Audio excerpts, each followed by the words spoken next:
감사합니다. 아프리카어래요. 제가 잠깐 미국에 있을 때 흑인 교회를 갔었는데요. 순간 흑인 그분들이 생각이 나는 거예요. 앞에서 막 춤추고 하시는 분들이 갑자기 생각이 나더라고요. 하나님을 찬양하는 여러 가지 언어들이 있지만 우리가 또 여러분들 오늘 이 찬양도 하나님을 찬양하는 가사였기 때문에 또 우리가 함께 기쁘게 여러분들의 마음에도 또 있어서 박수를 친 줄 믿습니다. 감사합니다. 월드컵 시즌입니다. 월드컵을 보면서 여러분들 마음은 어떠십니까? 우리나라 국민들이 지금 많이 아쉬워하고 있어요. 조별 예선에서 탈락을 했기 때문에 많은 국민들이 정말 아쉬워하면서 또 감독에 대한 질타가 수없이 나오고 있는데 어찌되었건 선수들은 열심히 뛰었습니다. 그래서 선수들을 우리는 응원해야 되죠. 반면 우리나라와 같은 조에 있던 그 북중미 월드컵 개최지인 멕시코가 40년 만에 16강에 오르는 쾌거를 이루었다고 합니다. 지난 7월 1일 날 에콰도르하고 경기를 하면서 승리를 하게 되는데 무려 40년 만에 16강에 오르니 온 나라가 지금 난리가 났다는 거죠. 여러분들 기억나십니까? 2002년 우리 한일 월드컵 때 우리나라가 4강에 올라갔을 때까지 온 나라가 떠들썩했던 것처럼 지금 멕시코가 그런 상황이라고 합니다. 멕시코 축구를 통해서 멕시코 국민들이 한순간에 마음이 어떻게 해요? 뻥 하고 뚫리고 늘 기쁘고 시원한 그런 하루를 보내는 7월 1일이었다. 그리고 그 이후로 계속되고 있다라고 하는 뉴스를 보게 됩니다. 오늘 말씀을 보게 되면은 충성된 사자가 주인의 마음을 시원케 한다라고 이야기하고 있습니다. 자, 무엇 때문에 시원하다는 것일까? 그리고 또 무엇이 주인의 마음을 만졌던 것일까?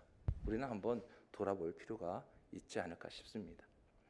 먼저 오늘 본문을 이해하기 위해서는요, 이 말씀이 쓰인 시대적인 그런 배경하고 언어적 의미를 한번 우리가 잘 살펴보아야지 이 말씀의 의미를 더 가까이 느끼고 깨달을 수가 있습니다. 잠언 25장은 솔로몬 잠언 중에 그 잠언의 모음 중에 이제 25장 1절에 보게 되면은 히스기야 왕 시대에 그의 신하들이 편집하고 정리한 부분이다라고 기록을 하고 있습니다. 그 시대에는 농경 사회를 기반으로 살아가던 시절이었기 때문에 이 잠언에 이제 수많은 비유들이 나올 때는 농사와 관련되고 계절과 관련되고 또한 일상의 노동 배경과 관련된 이야기들을 다 하고 있습니다. 특히 오늘 말씀 이 13절에 등장하고 있는 이 사자는 하는 사자가 아니죠. 사자는 메신저를 이야기합니다. 메신저. 단순한 신분은 꾼이 아니라 주인의 뜻을 잘 전달하기 위한 공식적으로 위임을 받은 대리인을 바로 여기서 사자라고 번역을 하고 있습니다. 고대 근동 사회에서 이 메신저의 역할을 감당하는 사자는 굉장히 큰 중요한 자리에 있었습니다. 왜냐하면은 주인의 명예와 신뢰를 그걸 다 몸으로 구현하는 존재였기 때문에 이 메신저 사자가 임무를 완수하느냐 아니면 못하느냐에 따라서 그 주인의 곧 체면 그리고 그 주인의 위치와 직결되어 있는 문제였다라고 하는 것이죠. 자, 충성이라는 이 단어는 히브리어로 네만이라고 하는 단어인데 이 네만의 뜻이 뭐냐? 믿을 만한 그리고 또 신실한 흔들리지 않는 이런 뜻을 가지고 있습니다. 그러니까 충성된 사자는 자기 마음대로 하지 않고 자기의 감정에 따라 움직이지 아니하고 그리고 주인의 뜻을 정확히 파악하여서 정말 어떤 어려움이 있어도 그 뜻을 끝까지 주인의 뜻을 끝까지 이루어내는 사람, 즉 믿고 보낼 수 있는 사람이 바로 충성된 사자였다라는 사실입니다. 그리고 추수하는 날의 얼음냉수라는 이 표현은 팔레스타인 기후를 이해해야 이 상황을 잘 우리가 이해할 수가 있겠는데요. 팔레스타인의 여름 추수철은 5월에서 7월입니다. 이때 이 날씨가 기온 35도에서 40도까지 그 이상에 올라가는 때도 있고요. 그래서 굉장히 극심한 더위가 계속되는 시기인데 이때 들판에 나가서 첫 곡식을 거둬들이는 그들은 굉장히 일꾼들에게는 그야말로 고역이 아닐 수가 없었습니다. 이 더위는 무지무지 그들을 힘들게 했죠. 그런 가운데에 누군가가 차가운 물 한 잔을 가져다 준다면 이것은 단순한 음료가 아니라 어떻게 합니까? 그들의 지친 몸과 마음에 다시 생명을 불러일으키는 생명수와 같은 그런 역할을 감당했다라고 하는 것입니다. 히브리어 원문에 얼음냉수 제가 한번 찾아봤어요. 찾아봤더니 체레그 살레그라고 되어 있는데 제가 우리 이스라엘에서 오신 선교사님한테도 한번 여쭤봤습니다. 도대체 얼음냉수 이게 표현이 맞는 거야? 라고 이제 물어봤더니 어원의 뜻은 눈의 차가움이라는 뜻을 가지고 있다고 합니다. 눈의 차가움. 그러면 이게 왜 우리나라에서는 얼음냉수라고 표현을 했을까 하고 이제 이야기 나눠보더니 이스라엘의 높은 산들에는 눈이 있고 얼음이 있는데 특히 레바논 산지에서 눈의 녹은 물들이 흘러내려올 때 바로 그 물이 차가운 물. 그래서 이렇게 눈의 차가움이라는 표현을 하고 우리나라 말로는 얼음냉수라고 번역을 했다는 것이죠. 또 능히 그 주인의 마음을 시원하게 하느니라라는 여기에서 마음을 시원하게 한다라는 이 표현도 야시브 네페시라고 쓰여져 있는데 이건 문자적인 의미가 뭐냐? 영혼을 돌이킨다, 생기를 회복시킨다. 자, 마음을 시원하게 한다 하고 영혼을 새롭게 소생시킨다. 여러분 조금 의미가 틀리잖아요. 그래서 우리가 원어를 한 번씩 살펴보면 정확한 의미를 우리가 깨달을 수 있는데요. 단순한 감정적인 만족이 아니라 지치고 탈진한 존재에 대해서 다시 살아갈 힘과 기쁨을 불어 넣어주는 것을 바로 의미하고 있다라고 하는 것이죠. 그래서 충성된 사자가 임무를 완수하고 돌아왔을 때 그 주인이 단순히 아이고 기쁘다 잘했다 이것이 아니라 정말 내 영혼이 소생하고 그 같은 그런 회복과 내 안에 진정한 만족과 기쁨이 그 안에 어떻게요? 샘솟듯 올라오고 있다라는 것을 표현하고 있는 것입니다. 이 말씀은 결국 우리 그리스도인들이 하나님 앞에서 어떤 존재여야 하는지를 다시 한번 말씀하고 있습니다. 성도 여러분, 우리는 이 땅에 그냥 태어난 것이 아닙니다. 우리 모두는 하나님으로부터 보냄을 받은 믿음의 자녀들임을 분명히 믿습니다. 믿으십니까? 네. 예수님께서도요 제자들을 보내실 때에 아버지께서 나를 보내신 것 같이 내가 너희를 보내노라라고 말씀을 하셨습니다. 이 말씀은 우리 각 사람의 삶이 하나님의 파송 그 명령 아래에 놓여 있다는 것을 분명하게 선언하고 있는 말씀이기도 합니다. 그러면 우리가 어디에 파송을 받았습니까? 여러분 가장 작은 단위인 가정에 그리고 또한 여러분들의 직장에 또 여러분들의 함께 살고 있는 그 이웃에 그리고 또 우리가 함께 신앙의 공동체를 이루고 있는 이 교회 공동체 안에 어떻게 해요? 하나님의 사자로 파송된 이들이다라는 것을 우리는 분명히 또한 깨달을 필요가 있다는 겁니다. 고대 사회의 그 메신저 사자가 주인의 뜻을 대신 전달하는 공식 대리인인 것처럼 우리도 이제 그렇게 파송된 저희들이 무엇을 위해서? 하나님의 뜻을 위해서 하나님의 뜻이 이 세상에서 구현되고 실현될 수 있도록 그렇게 하나님의 대리인으로 부름을 받은 존재가 누구다? 바로 우리다라는 사실을 분명히 말씀합니다.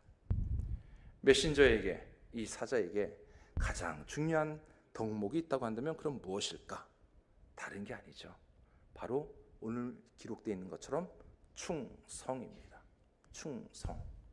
자신의 생각이나 이익보다 주님의 뜻을 먼저 생각하고 또한 돌아보고 어떤 상황에서도 그 임무를 포기하지 않겠다라는 것.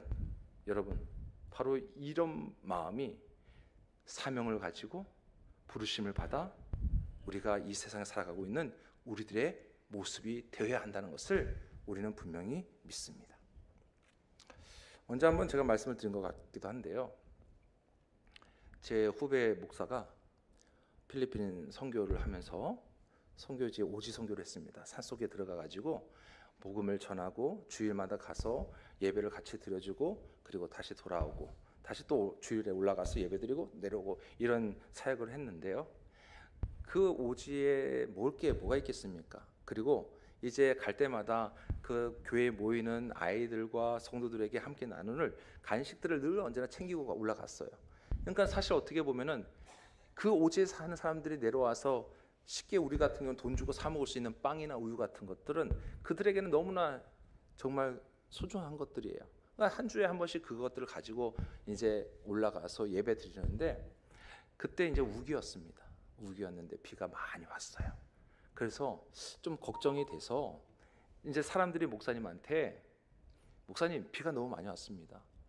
지금 여기서 이 비가 이렇게 오면 저 위에서는 엄청난 물살이 내려올 건데 위험하니까 목사님 오늘은 가지 마세요 그랬어요. 근데 목사님이 이미 전날 함께 나눌 빵이나 이런 것들 다 사가지고 준비하고 있는데 이것을 기다리고 있는 아이들이 있고 거기 있는 사람들이 있는데 내가 한번 그래도 가겠다. 그래서 조심조심 갔다 오겠다. 걱정하지 말아라 하고 오토바이에다 싣고 올라가는데요. 산의 중간쯤에서 급류에 휩쓸렸어요. 예. 그리고 3일 뒤에 그 시신을 찾았습니다. 그 친구가 왜 말렸음에도 불구하고 갔을까? 그 친구가 왜 그렇게 고집을 부렸을까? 다른 게 아니라 하나님께 부르심을 받고 저들을 위해서 내가 충성을 다하겠다는 그런 마음이 있었다라는 거지요. 그리고 그렇게 달려갔다가 정말 한순간에 그렇게 사고를 또 당하게 됩니다. 여러분, 오늘 우리는 맥주감사주의를 맞이하면서 우리가 가장 먼저 해야 할 것이 무엇일까라고 고민을 해보았습니다.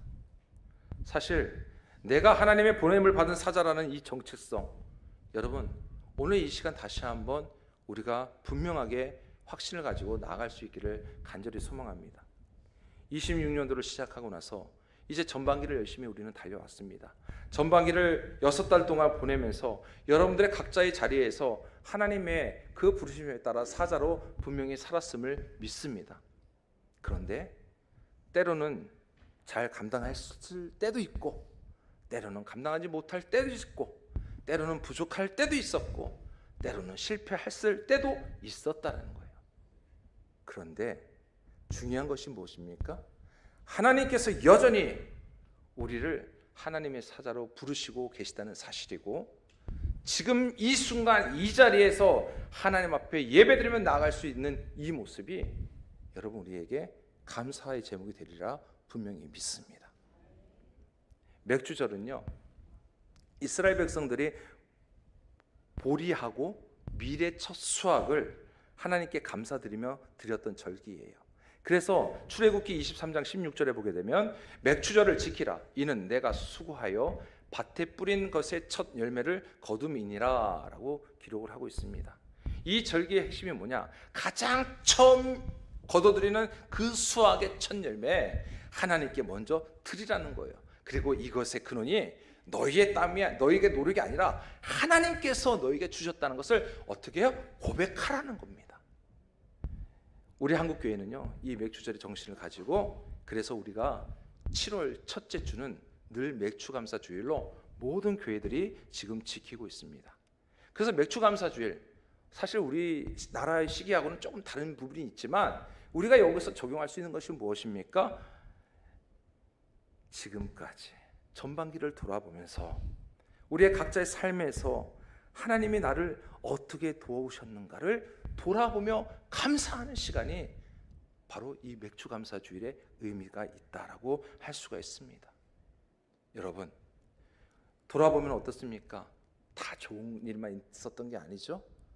크고 작은 어려움들이 여러분들에게 있었을 것입니다.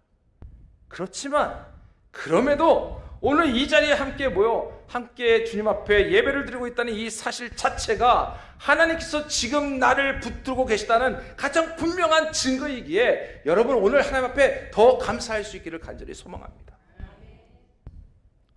이스라엘 백성들이 광야를 지나는 동안에 먹을 것이 없어서 불평했죠. 하나님께서 만나로 먹이셨어요. 늘 언제나 그렇게 만나를 먹이시고 그리고 만나를 먹으며 살았던 것처럼 하나님께서는 우리가 지나간 시간들을 돌아볼 때 우리가 인식하지 못하는 그 순간에도 우리의 삶을 주관하고 계시고 우리를 인도하고 계시다는 사실을 우리는 분명히 깨달아야 합니다. 믿으십니까? 추수하는 날의 얼음 냉수처럼 어찌 보면 우리가 가장 지치고 가장 힘들고 그 순간마다 하나님께서 우리에게 찾아오셔서 은혜를 베푸셔서 그 은혜를 말미암아 내가 다시 한번 일어나고 시원하게 됐다는 것도 여러분 믿으십니까? 그 은혜를 기억하는 것, 그것이 바로 맥주감사의 본질이다라고 할 수 있습니다. 감사는요, 과거를 돌아보는 행위이기도 하지만 거기서 끝나는 게 아니라 미래를 동시에 바라보면서 그 믿음의 선언이 또한 우리의 감사가 되어야 될 줄 믿습니다. 하나님께서 전반기에 이렇게 인도해 주셨으니 이제는 주님 이 후반기에 남은 시간 하나님께서 다시 한번 전반기에 나를 붙들어 주셨던 것처럼 후반기에도 나를 붙들어 주시고 나와 함께하고 계심을 제가 믿습니다. 이 믿음의 고백이 바로 곧 감사의 고백인 것이죠. 성도 여러분, 여러분들의 마음속에 그런 확신으로 가득 차서 앞으로 더욱더 전진해 나가시기를 주의 이름으로 축원합니다. 한번 우리의 시선을 앞으로 다가올 그 시간으로 한번 돌려볼게요. 맥주감사절은 끝이 아니라 어찌 보면 또 다른 새로운 시작점이다 라고 할 수가 있습니다. 오늘 이 자리에서 함께 예배드리고 있는 우리들은요, 이제 11월 첫째 주, 우리 교회는 11월 첫째 주에 늘 언제나 절기를 지키는데 무슨 절기죠? 네, 맞습니다. 추수감사주일이에요. 우리는 분명히 11월 첫째 주에 이 자리에 앉아서 추수감사주일을 하나님 앞에 드릴 것이에요. 자, 그러면 남은 시간이 한 5달 정도 남아 있어요. 전반기와 비슷한 시간이 주어진 거예요. 사실 보면 앞으로 12월 달까지 생각해 보면 6개월이라는 시간이 있는 겁니다. 이 6개월 동안 여러분들은 어떻게 달려가시겠습니까? 어떻게 주님 앞에서 달려가시겠습니까? 그 대답이 바로 오늘 우리가 읽은 본문 말씀이에요. 충성된 사자로 달려가는 겁니다. 이 충성, 이 단어를 종종 오해하는데 그저 맹목적인 복종이 아닙니다. 주님의 뜻을 깊이 이해하고 그 뜻을 이루기 위해서 나는 부족하지만, 나는 연약하지만 내 모든 것을 쏟아붓는 헌신, 여러분 그것이 충성입니다. 예수님께서 달란트 비유에서 충성된 종에게 하신 말씀 여러분들 기억하실 겁니다. 잘하였도다 착하고 충성된 종아, 내가 적은 일에 충성하였으며 내가 많은 것을 내게 맡기리니 내 주인의 즐거움에 참여할지니라. 아멘. 충성은요, 큰 일에서만 발휘되는 게 아니라 오히려 아무도 보지 않는 작은 일에서, 그리고 또 아무도 알아주지 않는 작은 그 자리에서, 그리고 또 포기하고 싶은 순간에도 묵묵하게 어김없이 하나님 바라보고 그 자리를 지키는 것이 바로 진정한 충성인 줄 믿습니다. 예나 지금이나 그런 메신저 사자들이 주인의 명을 받고 먼 길을 떠날 때 그 길에는요, 사실상 수많은 유혹이, 수많은 위험이 도사리고 있었다라는 거예요. 그러다 보니 사람이지 않습니까? 사람이니까 좀 더 편한 길을 가고 싶고, 좀 더 편하게 하고 싶고, 좀 더 사실 거짓말도 하고 싶은 게 사람의 마음이에요. 하지 않았는데 갔다 와서 했어요 라고 얘기하고 싶은 게 사람이에요. 인간이에요. 그런데 중간에 그렇지 않다는 거예요.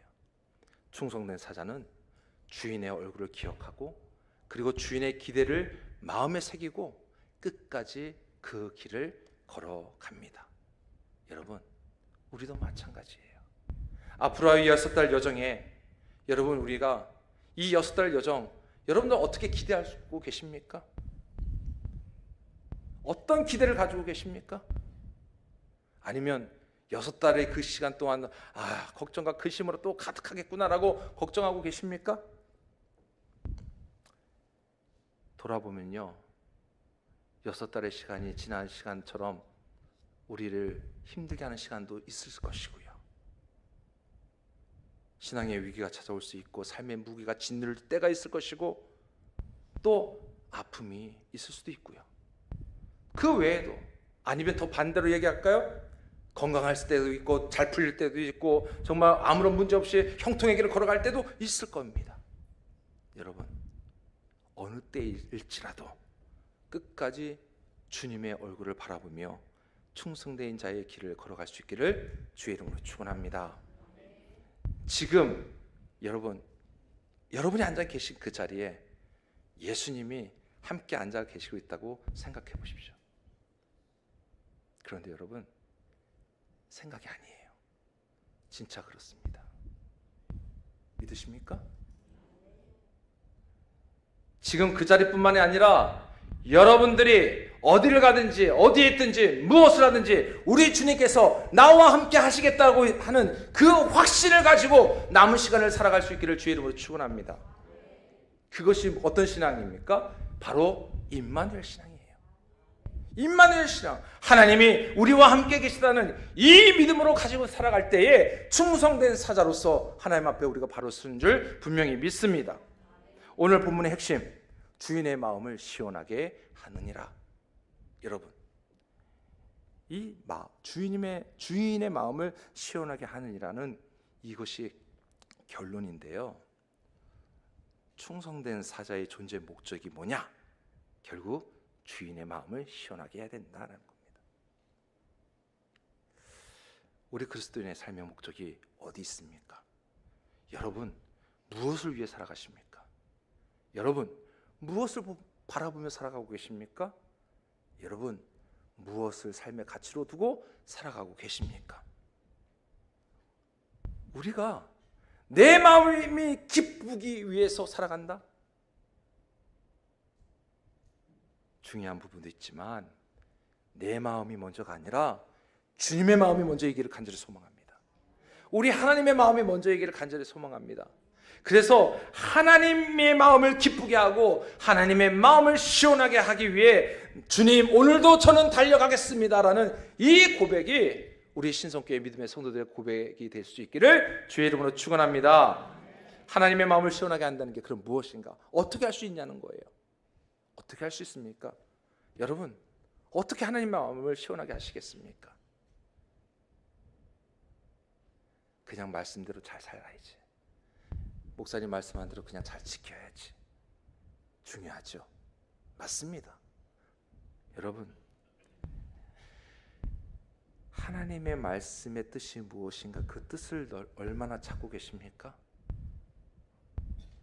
기록되어 있는 말씀, 선포되어지고 있는 말씀, 또한 여러분들의 마음속에 성령께서 역사하고 계시는, 내 순간순간마다 나를 붙들고 계시는 그 하나님의 놀라우신 계획, 얼마나 그 뜻을 찾고 구하고 계십니까? 오늘도 이 설교 말씀을 듣고 세상 속에 나아갔을 때에 이 말씀의 뜻이 무엇일까? 나에게 어떻게 적용할 수 있을까? 라고 여러분들 고민하며 그 질문을 던지고 여러분 살아가셔야 된다는 거예요. 그것이 하나님의 뜻을 찾고 구하는 삶이고요. 그것이 하나님의 마음을 시원케 한다는 것입니다. 우리 하나님이 무엇을 원하실까요? 서로 사랑하기 원하시죠? 하나님께서는 우리가 정직하고 신실한 삶을 살기를 원하십니다. 하나님께서는 우리가 복음을 전하고 빛과 소금의 역할을 감당하기를 원하십니다. 하나님께서는 우리가 어떤 상황에도 흔들리지 아니하고 오직 믿음이 잃지 않고 끝까지 신앙의 길을 걸어가기를 원하십니다. 이러한 삶을 살아갈 때에 주님의 마음이 시원해지시는 거예요. 여러분, 우리 주님의 마음 한번 정말 시원하게 해드리기를 소망합니다. 히브리서 기자는요, 히브리서 11장 6절에 믿음이 없이는 하나님을 기쁘시게 하지 못하나니라고 말했습니다. 하나님의 마음을 시원케 하는 가장 그 기초가 뭐냐? 믿음입니다. 한번 따라해 보세요. 믿음. 그렇습니다. 그 믿음이 기초되는 건데요, 믿음만 있으면 되는 게 아니에요. 그 믿음이 어떻게 해요? 행동으로 나타나야 된다는 거예요. 그래서 야고보서 2장 17절에 행함이 없는 믿음은 그 자체가 죽은 것이라 라고 이야기하고 있습니다. 여러분, 우리 다 믿음 갖고 있어요. 여러분 다 지금 믿음 생활하고 계시는 거예요. 여러분이 가지고 있는 그 믿음은요, 그 어떤 것도 비교할 수 없는 정말 아주 큰 믿음이세요. 목사님, 저는 믿음이 요만한데요. 그 요만한 믿음이 세상을 변화시키는 줄 믿으시기 바랍니다. 추수하는 날에 얼음 냉수가 실제로 마셔야지만 그 시원하다라고 말할 수 있는 것처럼, 우리가 우리의 믿음을 가지고 있지만 그 믿음이 실제 삶 속에 행동으로 나타날 때에 그 모습을 보시고 주님께서 시원하다라고 여겨주신다는 사실을 우리는 분명히 믿습니다. 말로만 하는 신앙, 아니면 예배당 안에서만 유효한 신앙이 아니라 내 삶의 일상의 삶 속에 들어가서 그곳에서 충성스럽게 하나님의 사자로 살아가는 신앙이 되어지기를 간절히 소망합니다. 말씀을 정리하겠습니다. 성도 여러분, 오늘 우리는 맥주감사주일을 맞이하면서 하나님께서 전반기 동안 내게 베풀어 주신 그 은혜를 사실 돌아보고 또한 마무리하지만, 아니 다시 후반기를 시작하는 시점에서 하나님께 또한 감사함으로 나아가는 이 복된 시간을 우리가 지금 보내고 있는데, 지난 시간을 돌아보니 우리에게 때로는 찾아오시는 그 은혜가 내게 시원한 생수가 되었던 것처럼, 근데 그 시원한 생수만 기다리는 것이 아니라, 그것만 내가 마시고 누리는 것이 아니라, 이제는 다시 한번 오히려 우리가 하나님을 향한 시원한 얼음 냉수 같은 내 자신이 되겠다는 이 결단이 오늘 우리에게 필요할 줄 믿습니다. 여러분들의 가정과 직장과 교회와 사회 그곳에서 하나님 앞에 기도하시기를, 하나님, 제가 여기 있습니다. 저를 통해서 주님의 마음이 시원해지기를 소망합니다. 주님, 저를 들어 사용하여 주옵소서. 이 기도가 우리 모두의 기도의 제목이 될 수 있기를 소망합니다. 성도 여러분, 주님께서 여러분들에게 무엇을 말씀하시기를 원하십니까? 마지막 우리 추수감사주일 또는 아니면 연말에 가서 하나님께서요, 신성교회 모든 성도들 한 분 한 분에게 잘하였도다 착하고 충성된 종아, 그렇게 말씀해 주실 줄 믿습니다. 그 말씀 들으려고 우리는 또 다시 한번 함께 달려가는 것이죠. 성도 여러분, 오늘 말씀 기억하시면서 우리 모두가 오직 주님의 마음만 시원케 하는 저와 여러분들 될 수 있기를 간절히 소망합니다. 기도하겠습니다.